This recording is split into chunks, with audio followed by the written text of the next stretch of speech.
क्या टॉपिक पढ़ रहे हैं? फोटोसिंथेसिस। तो क्लोरोप्लास्ट की स्ट्रक्चर देखा, बहुत सी बार क्लोरोफिल की स्ट्रक्चर से क्वेश्चन आ जाता है।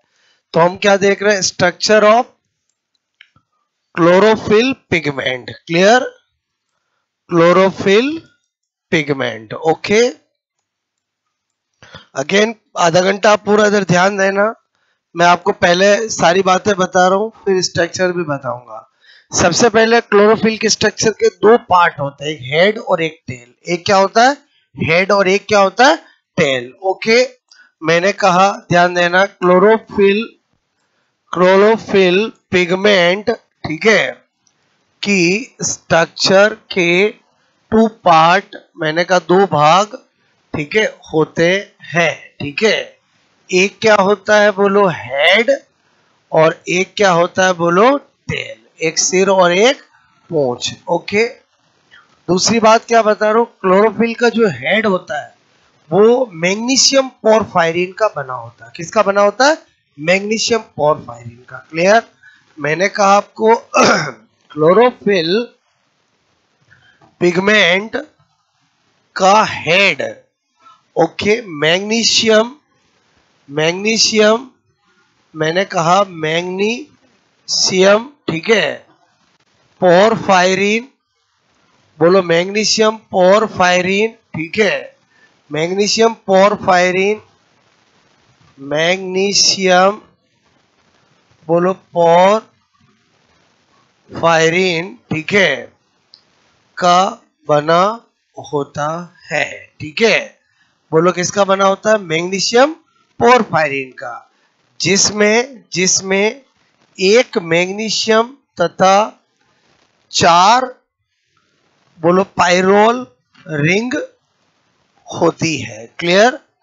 बोलो, एक मैग्नीशियम और 4 पाइरोल रिंग होती है। जो लिख रहा हूं सब अभी बना के बताऊंगा। तीसरा पॉइंट, बोलो एक पाइरोल रिंग, ठीक है, एक, मैंने कहा एक पाइरोल रिंग, ठीक है, में 4 कार्बन और 1 नाइट्रोजन उपस्थित होता है। ठीक है, यानी कितने एटम की रिंग होती है? 5 एटम की, जिसमें 4 कार्बन और 1 नाइट्रोजन होता है। क्लियर?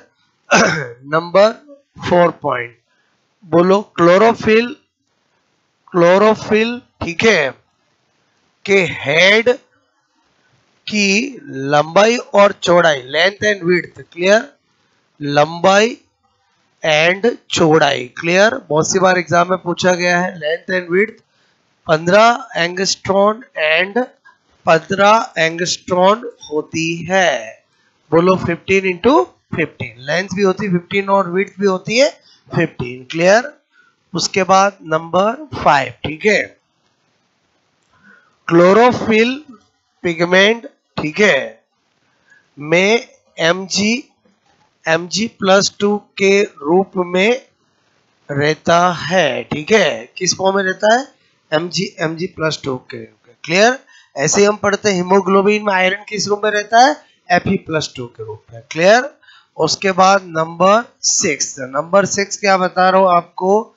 मैंने कहा, बोलो क्लोरोफिल, ठीक है, के हेड की सेकंड, बोलो मैंने कहा pyrrole ring, second pyrrole ring के थर्ड, आपसे मैं करूं थर्ड, ठीक है, कार्बन, थर्ड, मैंने कहा थर्ड एटम, ठीक है, थर्ड, बोलो कार्बन, थर्ड कार्बन, बोलो पर, मैंने कहा क्लोरोफिल ए में CH3 ग्रुप, ठीक है, बोलो, तथा क्लोरोफिल बी में CHO ग्रुप उपस्थित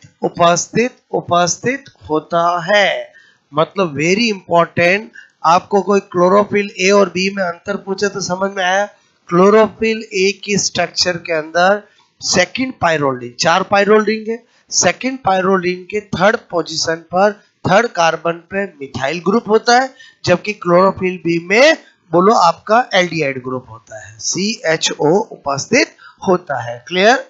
ओके, नंबर 7 क्या बता रहा हूं?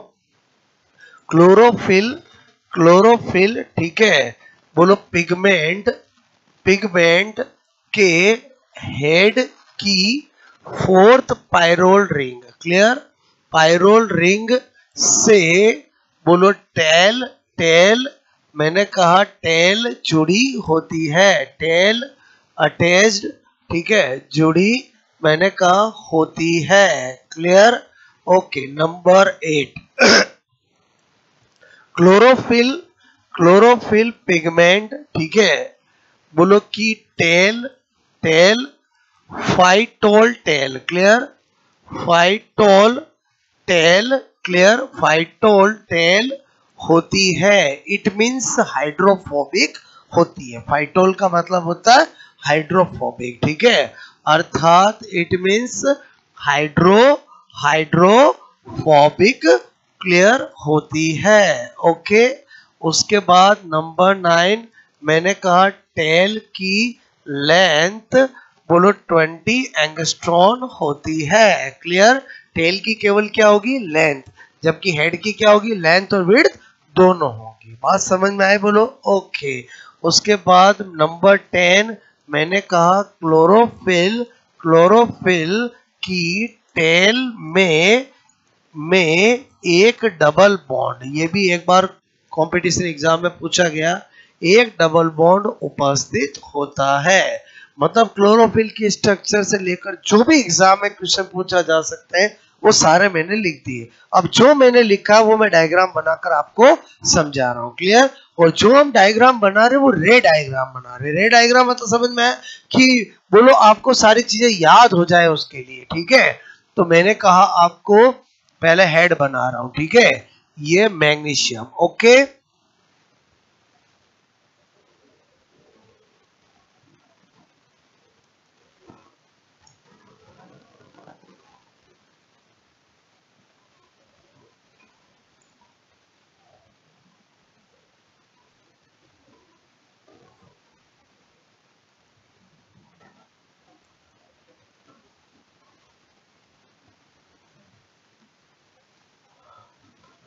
वन 2 3 और 4, 4 पायरोल रिंग बनाई, सेंटर में Mg बनाया, हर पायरोल रिंग में 4 कार्बन और एक नाइट्रोजन है, दिख रहे हैं 4 कार्बन एक नाइट्रोजन, क्लियर। और मैंने कहा आपको ये कितना है, 15 एंगस्ट्रॉन, और ये भी कितना है, 15 angstrom, clear. Second pyrrole ring के थर्ड कार्बन से यहां पर CH3 किस में जुड़ा होता है, क्लोरोफिल A में, और इसकी जगह CHO जुड़ा होता है, या ऐसे लिख दूं CHO जुड़ा होता है किस में बोलो, क्लोरोफिल B में, क्लियर, 1 2 और 3 थर्ड पोजीशन पे, बात समझ में आए बोलो, क्लियर। और यहां से मैंने कहा ये टेल जुड़ी होती है, टेल में एक क्या कर देता हूं, डबल बॉन्ड, एक क्या कर रहा हूं, डबल बॉन्ड, और ये जो टेल है बोलो उसकी लेंथ कितनी होती है, 20 एंगस्ट्रॉन, तो मेरे लिए ये क्या बन गया, हेड, बोलो ये क्या बन गया, हेड, मैंने कहा ये क्या है, हेड, और ये क्या है बोलो, टेल, बात समझ में आए। आप देखो मैंने आपको सब कुछ बता दिया है, जो हेड है वो क्या है बोलो, मैग्नीशियम बोलो पोरफायरिन, ठीक है, का बना, बात समझ में आए बोलो, जिसमें एक मैग्नीशियम और 4 क्या है, पायरोल रिंग है, बात समझ में आए। और ये क्या है, टेल है, टेल के अंदर एक डबल बॉन्ड ही होता है, मतलब टेल लंबी चौड़ी है, CH2 CH2 CH2 CH, अरे समझे नहीं समझे बोलो, काम की चीज बता रहा हूँ, एक डबल बॉन्ड होता है, क्लियर, तो मैंने एक डबल बॉन्ड कर दिया है, बात समझ ना। लेंथ कितनी होती है, 20 एंगस्ट्रॉन, आपको मेरी बात समझ में आए बोलो। जो हेड होता है उसके सेंटर में Mg होता है, जो 4 पायरोल रिंग के नाइट्रोजन से जुड़ा होता है, बात समझ ना। मतलब ये मैंने रे डायग्राम बनाया है आपके दिमाग में पिक्चर बनाने के लिए, क्लियर। अब अगर मैं इसका यूज करूं, क्लियर, बोलो आपको जो मैंने ये बताया समझ में आया बोलो। वेरी इंपॉर्टेंट चीज जो एग्जाम में पूछा जाता है, क्लोरोफिल A और B का फॉर्मूला, क्या पूछा जाता है, क्लोरोफिल A और B का फॉर्मूला, तो हम बना पाएंगे कैसे, मैंने कहा आपको, मैंने बोलो आपको इमेजिन करो, ये मैंने आपको बोलो नंबर 10 किया था, क्लियर, और इमेजिन करो ये नंबर 11 में हमने क्या बना दी बोलो, स्ट्रक्चर बना दी। क्लियर।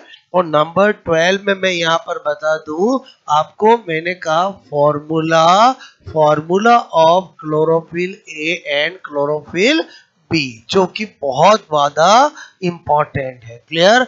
एक का तो याद रखना पड़ेगा, क्लोरोफिल ए का फॉर्मूला होता है C55H72O5N4 Mg। कितनी बार एग्जाम में पूछा गया है। क्लियर। अब क्लोरोफिल बी का हम खुद ही बना लेंगे। कैसे बना लेंगे? क्योंकि मुझे पता है कि मैं इसमें CH3 ग्रुप हटाऊंगा और CHO ग्रुप जोड़ूंगा। थोड़ी तो केमिस्ट्री जानते हैं ना, बात समझ में। तो मुझे बताओ, कार्बन की संख्या में कोई चेंज नहीं आएगा। क्लियर। हाइड्रोजन की संख्या में क्या होगा? बोलो, 3 हटाया 1 जुड़ा तो 2 की कमी होगी, H70 हो जाएगा। ऑक्सीजन 1 बढ़ जाएगा और नाइट्रोजन वही 4 और Mg वही 4। बात समझ। पहले बताओ, समझे नहीं समझे? ये किसका हो गया? क्लोरोफिल ए का। और ये किसका हो गया? क्लोरोफिल बी का। और हमें इस टेक्निक से क्या ये भी ध्यान रहेगा किसमें कौन सा ग्रुप होता है। पहले बताओ, मेरी बात समझ में। फॉर्मूले सबके होते हैं, बट ज्यादातर क्लोरोफिल ए का ही पूछा जाता है, because chlorophyll a is a universal pigment. Chlorophyll a क्या होता है? यूनिवर्सल पिगमेंट होता है, हर फोटोसिंथेसिस करने वाले के अंदर जरूर उपस्थित होता है। बात समझ में। बाकी तो हम जब एल्गी पढ़ते हैं तो अलग अलग एल्गी में किस में ए बी, किस में ए सी, किस में ए डी, किस में ए ई, वो सारे मैं याद करवाता हूँ। बात समझ ना, वो अलग चीज है, वो तो हम एज ए एल्गी पढ़ते हैं, यहाँ हम फोटोसिंथेसिस पढ़ रहे हैं। क्लियर। तो ये जो मैंने आपको बताया समझ में आया? बोलो। 2 के फॉर्मूले याद रखोगे, एक का दूसरे का बनाना आना चाहिए। उससे 2 बातें, एक तो ये याद नहीं करना है, दूसरा हमें ये भी पता चल गया किसमें कौन सा होता है और किसमें कौन सा ग्रुप होता है। पहले बताओ, यहाँ तक कहानी समझ में आई? बोलो आपको। ओके, तो आप क्या करोगे? बोलो, नोट करोगे। ठीक है।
ओके,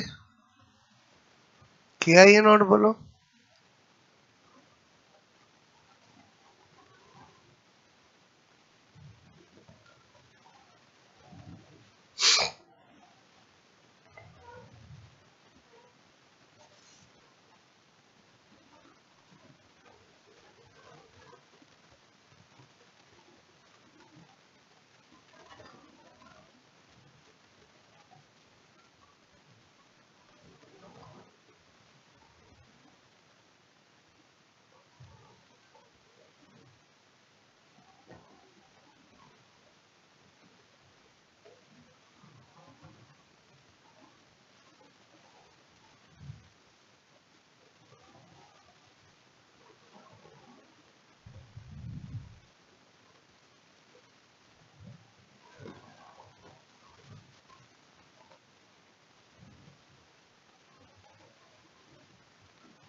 हुआ?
आगे बढ़ाऊं?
ओके,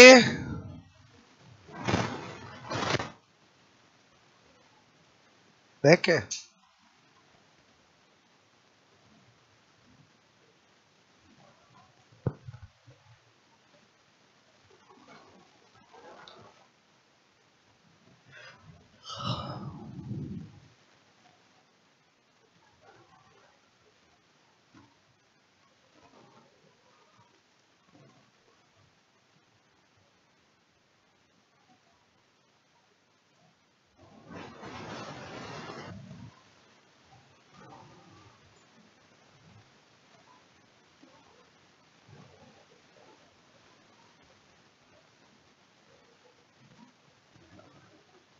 हो गया?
बन गया।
क्लोरोफिल ए और बी का फॉर्मूला याद रहेगा, बोलो।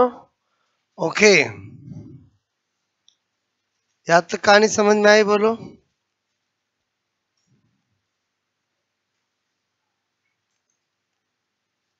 ये सब किसके बारे में बताया? Chlorophyll pigment. ओके, और ये कॉमन बेसिक स्ट्रक्चर मैंने आपको बताई है, ठीक है। आगे बढ़ाए कहानी को, बोलो। यहाँ तक मेरी बात समझ में आए, बोलो क्लियर। फिर वापस आप ध्यान देना 10-15 मिनट, ठीक है।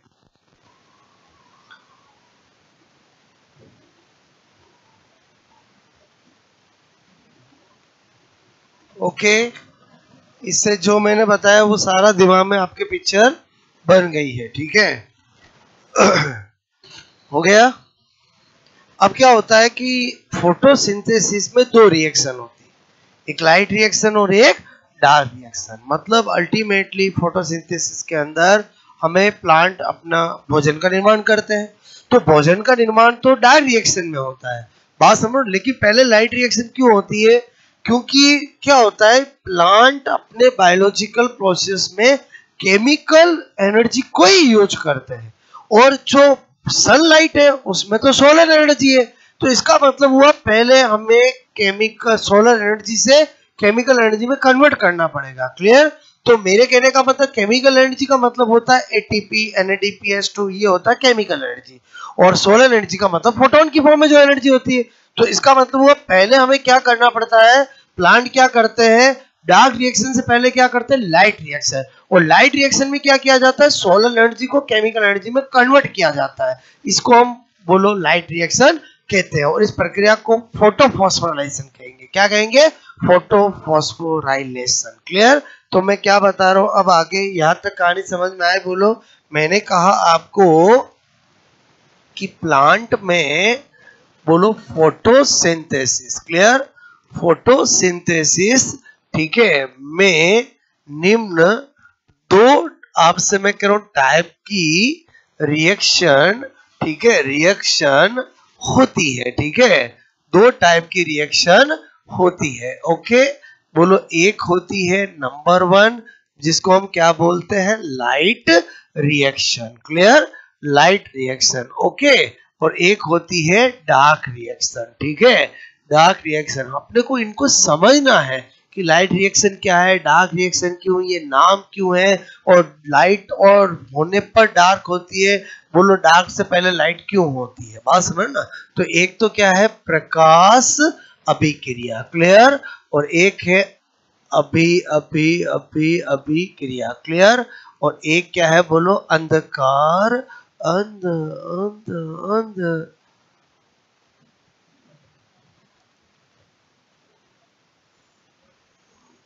येलो डार्क अभिक्रिया। क्लियर? अरे समझे? अच्छा नहीं लगता अंधेरा अभिक्रिया, अंधकार अभिक्रिया। क्लियर? एक लाइट रिएक्शन और एक डार्क रिएक्शन। क्लियर? तो इन दोनों को अपने को अच्छे से पढ़ना है। जो है मेन वो ये है, बट इसके बिना नॉलेज के ये नहीं समझ में आ सकती। तो पहले मैं क्या सिखाने जा रहा हूं आपको? Light reaction. Clear? Light reaction. तो लाइट रिएक्शन बोलो, कोई क्या कहते हैं? Hill reaction. क्या कहते हैं? हील रिएक्शन, क्योंकि इसको बताने वाला रॉबर्ट हील है। बात समझ में आए? तो इसका मतलब हुआ लाइट रिएक्शन की खोज किसने की है? रॉबर्ट हील ने की है। किसने की है? रॉबर्ट हील ने। इसलिए उसके सरनेम से इसको हील अभिक्रिया भी कहते हैं। ठीक है? तो यहां पर मैं ऐसे लिख दूं, discovered by Robert Hill. Clear? Robert, मैंने कहा यहां पर रॉबर्ट बोलो Hill. Clear? Okay, Robert Hill ने इसको खोजा है। ठीक है? अब लाइट रिएक्शन के बारे में सारी बातें अपने को जाननी है 1 2 3 करके। क्लियर? तो सबसे पहली बात क्या? लाइट रिएक्शन कहाँ होती है? तो हम कहेंगे ग्रेना पे होती है। कहाँ होती है? बोलो ग्रेना। अब ग्रेना वर्ड में आपको कल अच्छे से बता चुका हूँ। तो जो भी ग्रेना, स्ट्रोमा, थैलेकोइड, कुछ भी टर्मिनोलॉजी है वो पहले हमने कल स्ट्रक्चर बनाया था। तो सबसे पहले आपसे मैं कह रहा हूँ साइट ऑफ लाइट रिएक्शन। ठीक है? कि भाई लाइट रिएक्शन कहाँ होती है? मैंने कहा ग्रेना ऑफ क्लोरोप्लास्ट। क्या लिखा? बोलो ग्रेना ऑफ क्लोरोप्लास्ट। ग्रेना पे क्यों होती है, दूसरी जगह क्यों नहीं होती है? तो क्या होता है, इस ग्रेना पे ही पिगमेंट सिस्टम फर्स्ट और पिगमेंट सिस्टम सेकंड उपस्थित होता है। क्लियर? बोलो, मैंने कहा साइट ऑफ लाइट रिएक्शन, बोलो आप ग्रेना ऑफ क्लोरोप्लास्ट। ठीक है? बोलो, मैंने कहा क्योंकि grana grana grana grana grana पर ही pigment system first and pigment system second उपस्थित होता है। क्लियर? बोलो पीएस फर्स्ट की फुल फॉर्म है, बोलो पिगमेंट सिस्टम, बोलो फर्स्ट। बार बार वर्ड यूज करूंगा, वर्णक तंत्र फर्स्ट। हिंदी में क्या बोलूं? वर्णक तंत्र first. Clear? Okay, PS second का मतलब क्या है? बोलो पिगमेंट, मैंने कहा सिस्टम, बोलो सेकंड। क्लियर? वर्णक तंत्र सेकंड। यहां तक कोई दिक्कत नहीं? बोलो बात समझना। ओके, अब मैंने कहा कि बोलो लाइट रिएक्शन कहां पर होती है? ग्रेना पर। और ग्रेना पे क्या होता है? पिगमेंट सिस्टम फर्स्ट और सेकंड उपस्थित होता है। उसके बाद नंबर दूसरा पॉइंट, मैंने कहा पिगमेंट सिस्टम फर्स्ट। ठीक है? पीएस फर्स्ट का बोलो क्रिया केंद्र, रिएक्शन सेंटर। क्रिया केंद्र बोलो reaction centre. Clear? Reaction centre मैंने कहा P700 या क्लोरोफिल A700 होता है। क्लियर? होता है। ओके, तथा मैंने कहा, बोलो आपसे मैं कह रहा हूं पिगमेंट सिस्टम फर्स्ट का क्रिया केंद्र P700 या chlorophyll A700। Pigment system second का बोलो ऐसे लिखो, समझ रहे? बोलो क्रिया केंद्र मतलब रिएक्शन, बोलो रिएक्शन सेंटर। क्लियर? बोलो मैंने कहा P680 या क्लोरोफिल A680 होता है। आरपीएससी का फेवरेट क्वेश्चन, मतलब कितनी बार ये एग्जामों में पूछा गया है। क्लियर? डायरेक्ट पूछते हैं पिगमेंट सिस्टम फर्स्ट का रिएक्शन सेंटर क्या होता है। क्लियर? अब दिमाग में होता है ये है क्या चीज, बात समझ ना। देखो मैंने कहा नाम क्या है? Pigment system. मतलब क्या होगा? क्लोरोफिल जो आपका पिगमेंट सिस्टम है, बहुत सारे पिगमेंट होंगे, क्लोरोफिल के बहुत सारे मॉलिक्यूल होंगे, ए के भी बहुत सारे होंगे। तो क्या होता है, जब प्लांट पे सनलाइट गिरती है तो वो क्लोरोफिल जो सबसे पहले एक्साइट होकर इलेक्ट्रॉन रिलीज करता है, वही क्या होता है? बोलो क्रिया केंद्र होता है। बात समझ ना। तो इसका मतलब हुआ कि पिगमेंट सिस्टम फर्स्ट के अंदर P700 या क्लोरोफिल A700 जो होता है वो क्या होता है? उसका रिएक्शन सेंटर होता है। मतलब वो सबसे पहले क्या करता है? इलेक्ट्रॉन रिलीज करता है। बात समझ ना। तो यहीं पर नोट लिख करके बता दो, बोलो क्योंकि हम पढ़ रहे हैं प्लांट का, लेटर ऑन हमें बैक्टीरियल फोटोसिंथेसिस भी पढ़ना है। क्या पढ़ना है? Bacterial photosynthesis. तो मैंने कहा यहाँ पर बैक्टीरिया बोलो बैक्टीरिया, बैक्टीरिया में सारे बैक्टीरिया फोटोसिंथेसिस नहीं करते, केवल सल्फर बैक्टीरिया और आयरन बैक्टीरिया ही करते हैं। तो मैंने कहा बैक्टीरियल, बोलो बैक्टीरियल फोटोसिंथेसिस। ये अभी से बातें बता रहा हूँ ताकि बाद में बैक्टीरियल फोटोसिंथेसिस बताऊं तो चीजें ध्यान रहे। बैक्टीरियल फोटोसिंथेसिस में ओनली पिगमेंट सिस्टम फर्स्ट ही उपस्थित होता है जिसका reaction centre, clear, reaction centre क्रिया केंद्र B890 होता है। क्या होता है बोलो? B890। ये आपको मैंने अभी एक्स्ट्रा इंफॉर्मेशन दी ताकि आपको अभी से ध्यान रहे, क्योंकि जब भी आपको आएगा तो ये P700, P80, P890 ऐसे भी ऑप्शन होंगे, क्लियर। तो ये तो बैक्टीरिया का है, बात समझो ना। अब बहुत सी बार एग्जाम में पूछा गया है, बोलो जैसे आता पिगमेंट सिस्टम का रिएक्शन सेंटर क्या होता है, ये भी ऑप्शन में होंगे। बोलो कोई क्वेश्चन मैं तो भूल गया था, और भाई कैसे भूल गया था? थोड़ा दिमाग लगा कि तू कभी फर्स्ट आया तब ज्यादा नंबर आया कि सेकंड आया तब ज्यादा नंबर आया? कुछ बोल ही नहीं रहे हैं। और फर्स्ट आया तो मुझे बताओ P700 और P680 में कैसे भूल सकता है? बोलो फर्स्ट का क्या है 700 और सेकंड का क्या है 680। बोलो ध्यान रहेगा नहीं रहेगा? बोलो ओके। इधर आ जाओ नंबर 3। यहां तक कहानी समझ में आए? बोलो ओके। मैंने कहा लाइट रिएक्शन में क्या होगा, तो लाइट रिएक्शन होती है ग्रेना पे, पिगमेंट सिस्टम फर्स्ट सेकंड दोनों होते हैं, क्योंकि वो तो मैं आपको इनका यूज करूंगा तो अभी बाद में आपको समझ में आएगा। अभी मैंने कहा लाइट रिएक्शन क्यों होती है, तो मैंने कहा बोलो सोलर एनर्जी को केमिकल एनर्जी में कन्वर्ट करने के लिए होती है। तो मैंने कहा यहाँ पर ये solar energy, clear, okay, solar energy है। बोलो मैंने कहा इसको किस में कन्वर्ट करना है?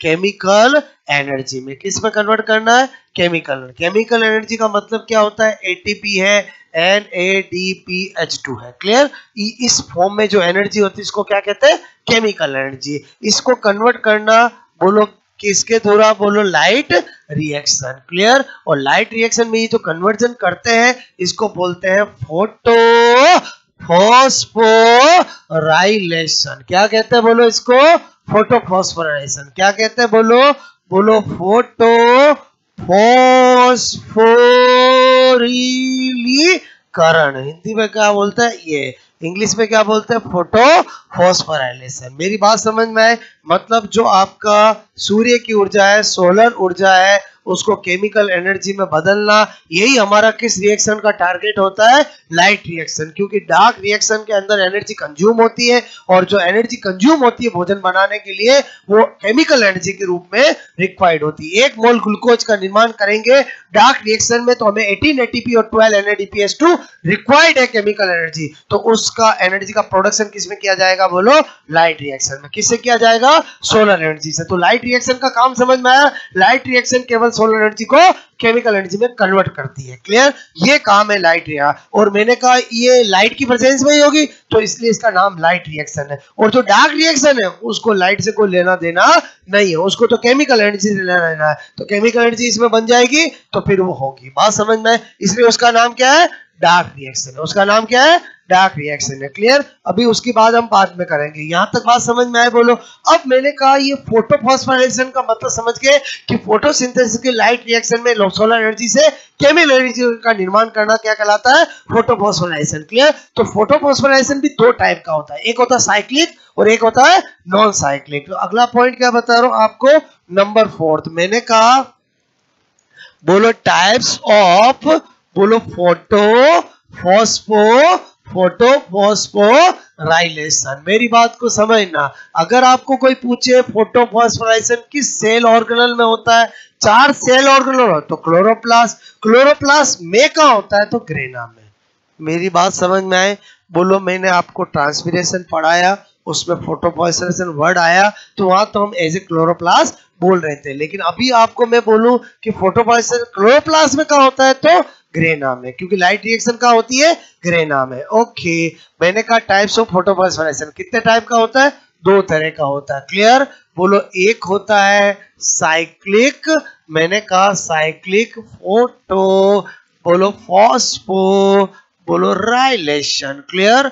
और एक क्या लिख रहा हूं मैं? बोलो बोलो साइक्लिक, नॉन साइक्लिक, मैंने कहा फोटो, बोलो फॉस्फोराइलेशन। समझ आओगे बोलो आपको, ठीक है। मैंने कहा एक साइक्लिक और एक क्या बता रहा हूं, बोलो नॉन साइक्लिक, ठीक है। फोटो मैंने कहा फॉस्फोराइलेशन, ओके। मतलब हिंदी में बोलूं तो एक क्या है, चक्रीय, क्या है बोलो, चक्रीय, बोलो फोटो फॉस्फोरिलीकरण, क्लियर। और एक क्या है बोलो, अचक्रीय, क्लियर।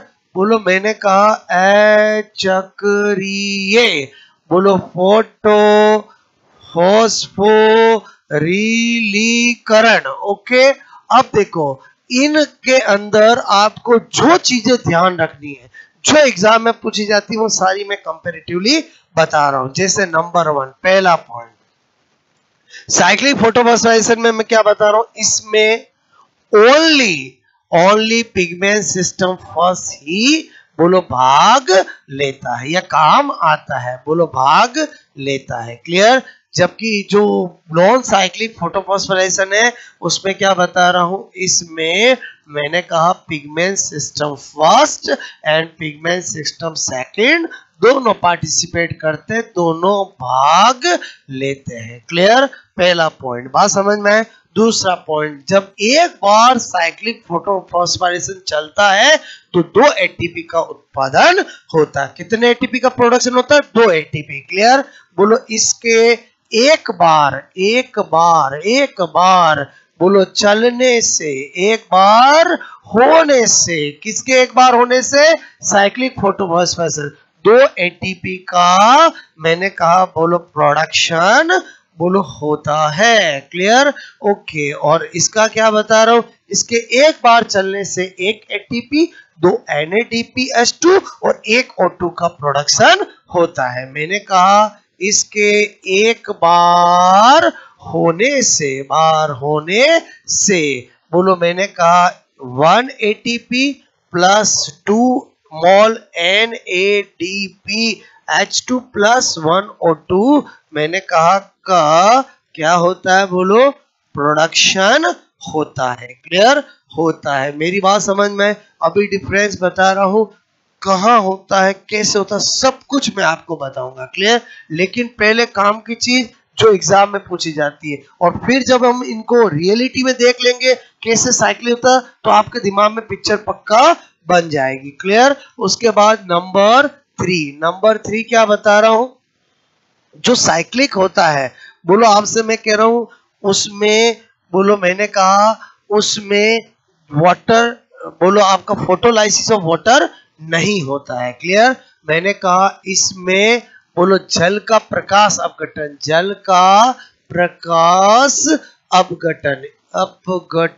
इसको इंग्लिश में क्या बोलते हैं, photolysis of water, clear, photolysis of water, ठीक है।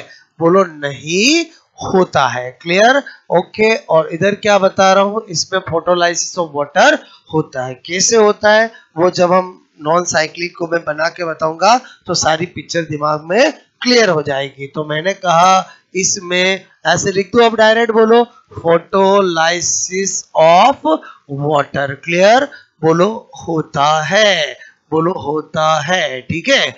चौथा पॉइंट, फोर्थ पॉइंट की बात करें तो मैंने कहा साइक्लिक जो है उसको जेड स्कीम नहीं कहते हैं, ये also known as Z scheme, clear. मैंने कहा इसे जेड स्कीम बोलो नहीं मैंने कहा कहते हैं, क्लियर। जबकि ये इसको क्या कहते हैं, बोलो जेड स्कीम। क्यों कहते हैं, बनाऊंगा तो पता चलेगा। जेड स्कीम मैंने कहा बोलो कहते हैं, ठीक है। उसके बाद नंबर 5 मैंने कहा इस पर बोलो photosynthetic poison DCMU, clear. DCMU क्या है बोलो, मैंने कहा फोटोसिंथेसिस, आपसे मैं कह रहा हूं, मैंने कहा आपको पॉइजन मतलब प्रकाश संश्लेषी विष होता है, क्लियर, का इफेक्ट नहीं होता है, क्लियर, ओके। ये क्या है, इसकी फुल फॉर्म क्या भी बताऊंगा, क्लियर। और मैंने कहा बोलो इस पर बोलो DCMU, क्लियर।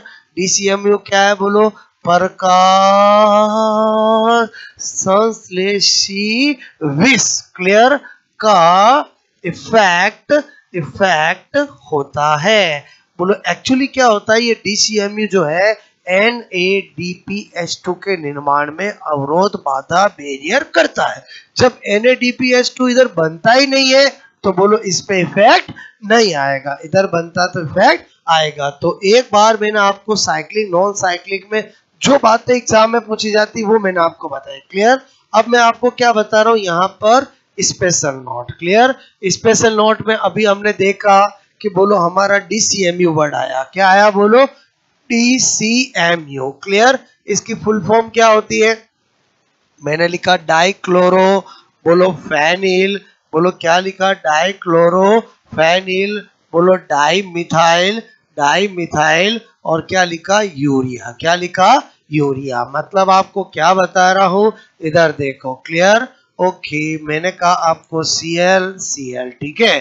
डाई क्लोरोफेनिल मैंने कहा आपको NH C डबल बॉन्ड हो N CH3 और CH3, यही जो होता है उसी को मैंने DCMU कहा है। अब आपको नाम समझ में आया, बोलो डाइक्लोरोफेनिल डाई मिथाइल यूरिया, और यूरिया क्या होता है NH2CO NH2। मेरी बात समझ में आए, बोलो क्लियर। ओके दूसरी बात क्या बता रहा हूँ, DCMU को मैंने कहा प्रकाश संश्लेषी विष, क्लियर, फोटोसिंथेटिक पॉइजन बोलो माना जाता है, क्योंकि क्योंकि यह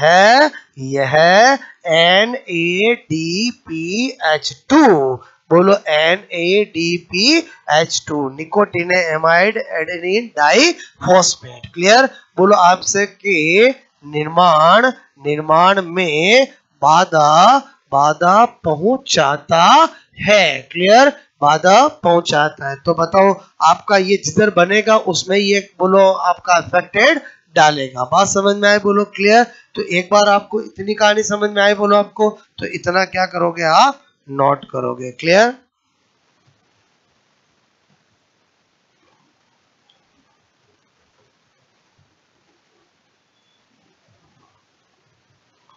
यहाँ तक तो नोट कर ही लिया था, बोलो आपने यहाँ तक कर लिया था, ठीक है।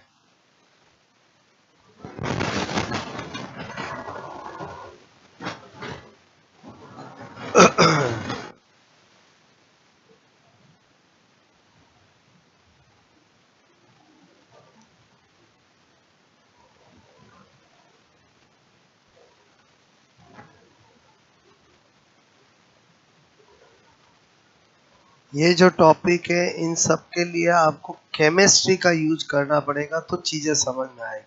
सारी कैलकुलेशन का खेल है, बात समझना, ठीक है।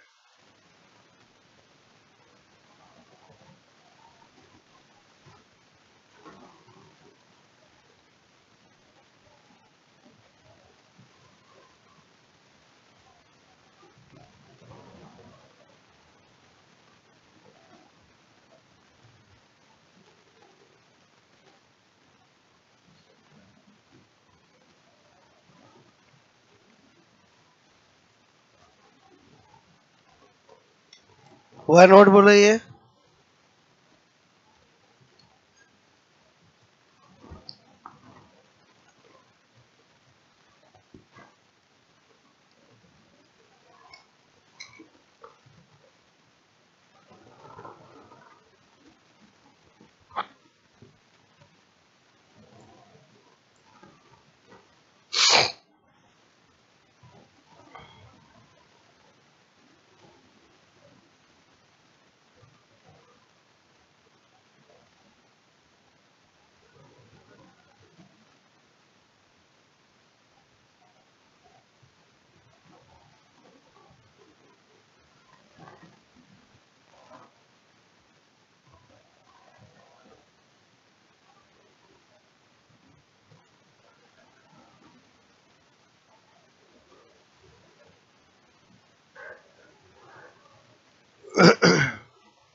ओके।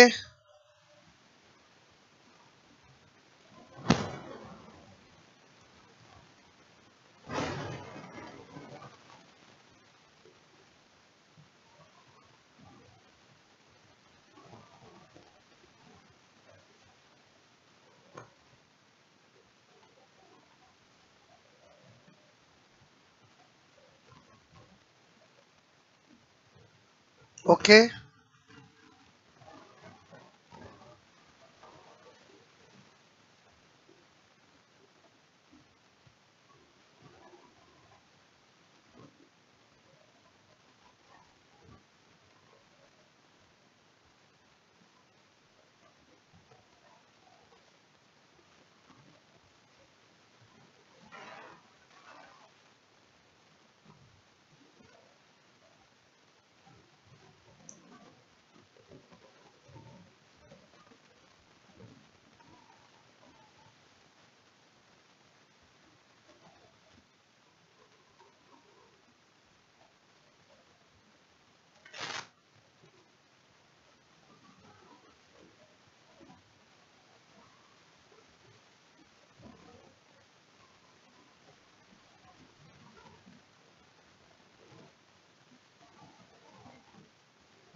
आई बात समझ में बोलो। ये जो मैं लिख रहा हूँ मेरी बात समझ में आए बोलो।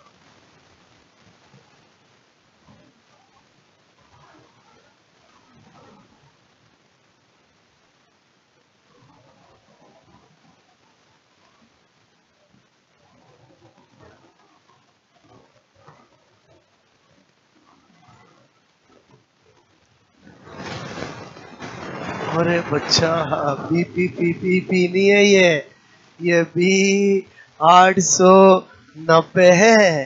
ठीक है।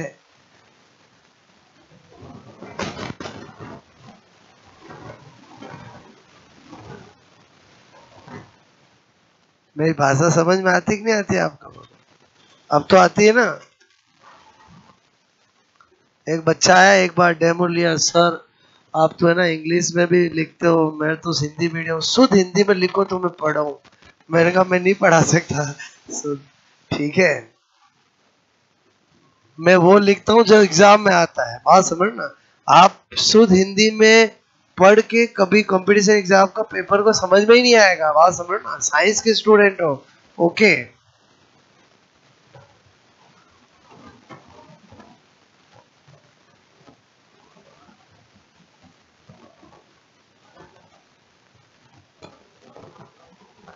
अरे समझने से मतलब है, बात समझ में आए बोलो, या है समझ में बोलो। ओके।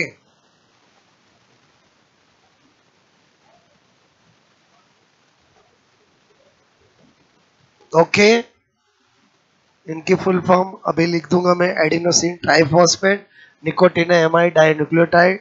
आपको nicotinamide adenine dinucleotide phosphate, clear.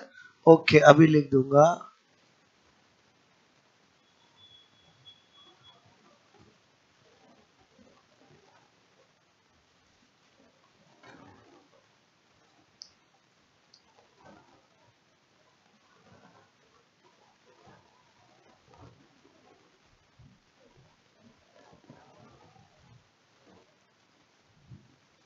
एक एक पॉइंट आपको कल समझ में आएगा जब मैं साइक्लिक और नॉन साइक्लिक को पूरा बना के बताऊंगा, क्लियर। ओके।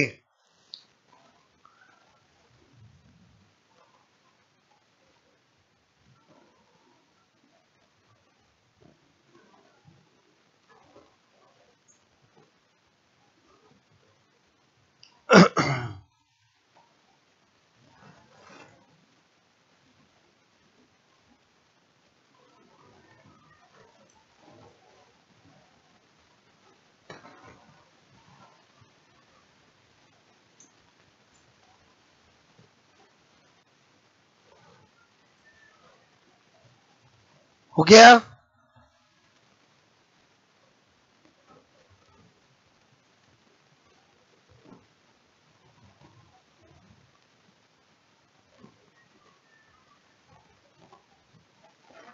ओके,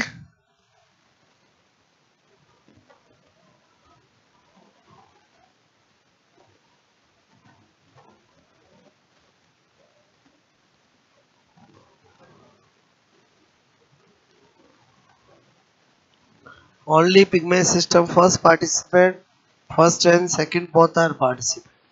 बोलो production 2 ATP in one cyclic of one cycle, बोलो आपका photo cyclic in one cycle of cyclic photophosphorylation. Clear? इसमें क्या होता है 1 एटीपी 2 NADPH2 और 1 O2। कहाँ कैसे क्या वो कल आपको बताऊंगा। हो गया ये नोट? बोलो ठीक है।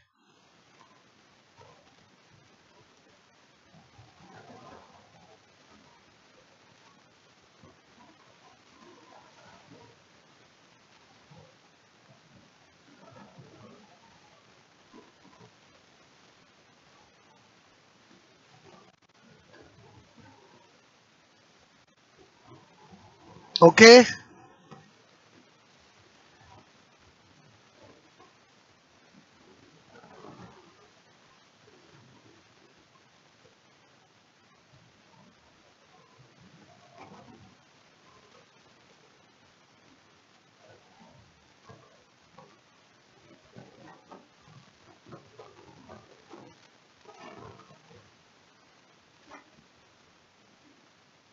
उधर एब्सेंट फोटोलाइसिस ऑफ वाटर, इधर प्रेजेंट।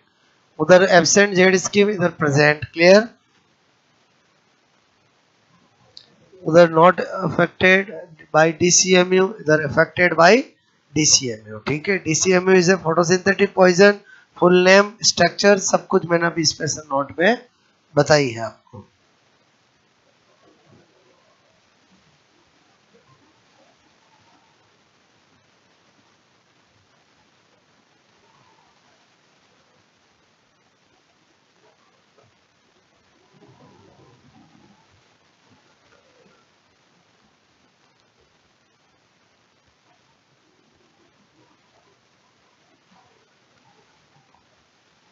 ओके,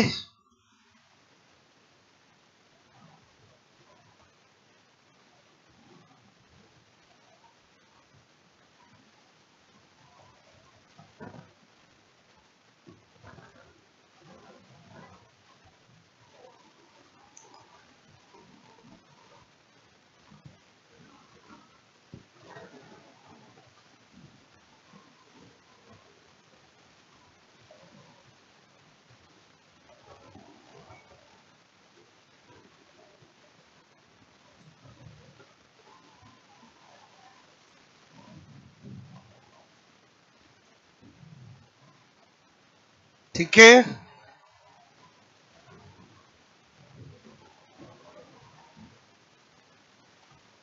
मेरी बात समझ में आई? बोलो आपको।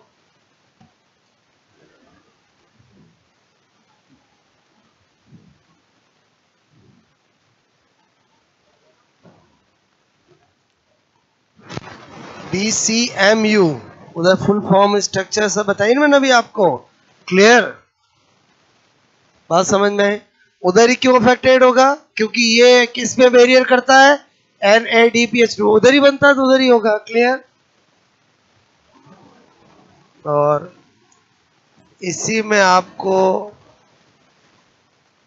क्लियर दो और बताई दूं। ठीक है, मैंने कहा एक है एटीपी। एटीपी की फुल फॉर्म होती है एडिनोसिन। ठीक है, एडिनोसिन ट्राइफॉस्फेट, एडिनोसिन ट्राई बोलो फॉस्फेट। ठीक है, एडिनोसिन ट्राइफॉस्फेट। बोलो NADPH2 की फुल फॉर्म होती है nicotine nicotino nicotinamide. Clear?